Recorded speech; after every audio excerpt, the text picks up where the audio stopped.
இவங்களை விடணும்னா நாங்க மேல போய் கொடி ஏத்துவோம், அப்பதான் இவங்களை விடுவோம் அப்படின்னு சொன்னாங்க.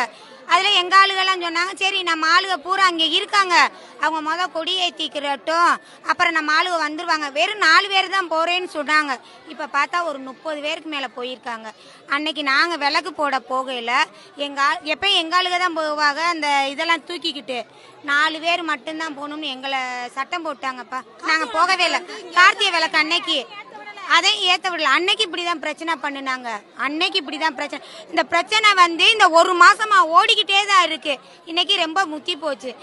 எங்களை மட்டும் போகக்கூடாதுன்னு சொன்னீங்க.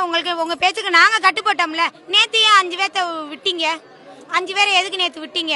மேல எங்களுக்கு 144 ஒரு செகண்டுக்குள்ளே தடை உத்தரவு போட்டாங்கப்பா. போட்டதுக்கு எங்களை வெளியே விட மாட்டேன்ட்டாங்க. தண்ணி வண்டி வரல, குப்பை வண்டி வரல, பிள்ளைங்க ஸ்கூலுக்கு போக முடியல. 2 நாள் நாங்க சிறை கைதி மணிக்கு உள்ள நாங்க அடைஞ்சு கிடந்தோம். என்னன்னு கேட்டா உங்களுக்கு ஊரடங்கு போட்டிருப்போம். இப்ப இவங்களை அடைச்சு போட்டுட்டு இவங்களை நாங்க விடணும்னு நினைச்சீங்கன்னா ஒரு 5 நிமிஷம் பொறுங்க. இவங்களை நாங்க விடணும்னா நாங்க மேல அவங்க 4 பேர் தான் போறாங்க, கொடியேத்திட்டு வரட்டும் அப்படின்னு. இப்ப பார்த்தா மொதன்னு போலீஸ்காரவங்க பெரிய பாதுகாப்போட அவங்கள கூட்டிட்டு போறாங்க. இது என்ன நியாயம்?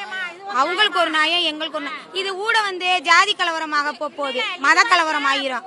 இப்ப முஸ்லீமும் இந்தும் சண்டை இது நாள் வரைக்கும் போட்டதே கிடையாது. ஒண்ணு மண்ணுமா தான் இருந்தோம். இப்ப இன்னைக்கு பார்த்தா நாளைக்கு எப்படி நாங்க கொந்தளிக்கையில பிரிவினை ஆயிருச்சு.